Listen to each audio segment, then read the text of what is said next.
personal favourite, 2001's The Mummy Returns, but this was my favourite do of 2015.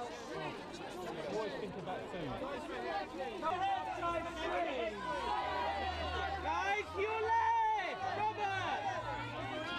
Robert! And Sienna, to your left!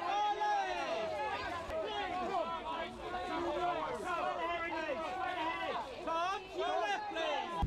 Give me a hand. Don't be afraid. You dream to be in a forest.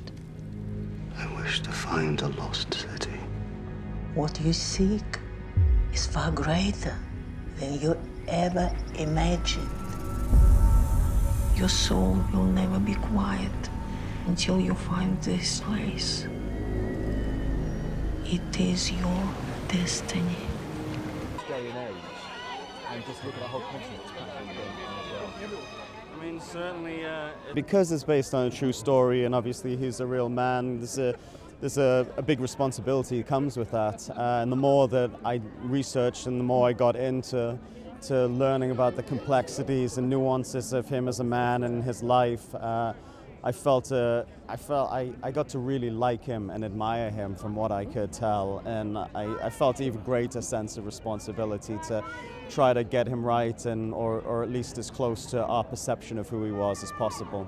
The critics in the jungle. Oh, critics. I thought the critics. I thought it was an instant classic. No, not the critics. Don't be paranoid. I think that's the difficult thing about the movie, because it's kind of the colonialism of that time. It just was so different in how those characters felt it. I mean, it really felt like it's the very beginning of something. So it's kind of, you know, no one could have predicted what would happen afterwards. These are just guys who just kind of went with no particular plan. They just wanted to explore and to see what was there, like what was in their eyes the unknown. Yeah, so it's a difficult line to cross when a difficult path to walk when you're making the movie, because it's kind of, you know, the contemporary idea of it. It's very different. It's very difficult to find a story as good as this, which falls right into your lap, about a person of such incredible ambition and such transcendent beauty, you know, going into the jungle and fighting in the war, an amazing life. Don't go. He'll not know you when you return. I know this is a sacrifice for all of us, but it will be worth it. A man's reach should exceed his grasp. I am proposing that Amazonia contain a hidden civilization.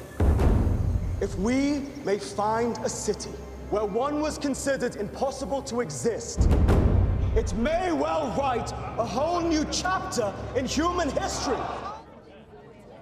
Yes. I can't believe it's the most perfect venue for this film, and I love the British Museum and I come often. So to have a film here is amazing. They don't do it, and it's perfect. It really fits the story.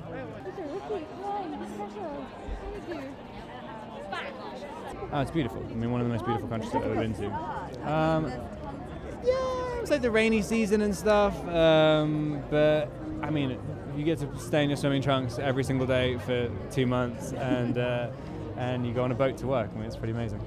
Colombia was such a beautiful country, and the people were even more beautiful and more welcoming, and it was really... I live in California now, and it's unlike England. I mean, you grow up in England, and there are very few things that can hurt you really in the natural world. But I've now lived for many years in California. I'm a great fan of the outdoors. So, you know, many times I've come across rattlesnakes and different things that, you know, bears in the wilderness that can do you a bit of a mischief if you let it. So you just learn to be very present and be aware of your surroundings. I mean, I'll tell you what, I'll take the jungle over London on a Saturday night any day of the week.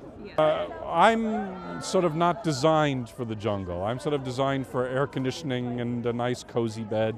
The hardest part is the physical punishment, you know, 100 degrees Fahrenheit, 100% humidity, and of course all the insects you could possibly think of. I knew nothing until I'd got the script and the book, and then I tried to find as much as I could on her, but there wasn't a lot. James Gray was the initial draw. I've loved his films, and he works with amazing actors and always gets great performances. He's always character-driven. And then the script was this adventurous film, and this woman was so brave and resilient and strong, and a suffragette and a mother, and I just loved everything about it. Yeah.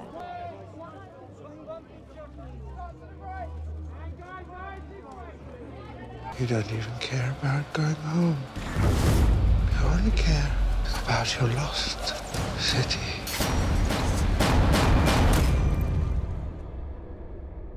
This search for Zed, I can no longer bear the cost.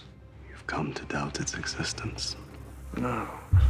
I only doubt that Zed could provide all the answers you seek from it.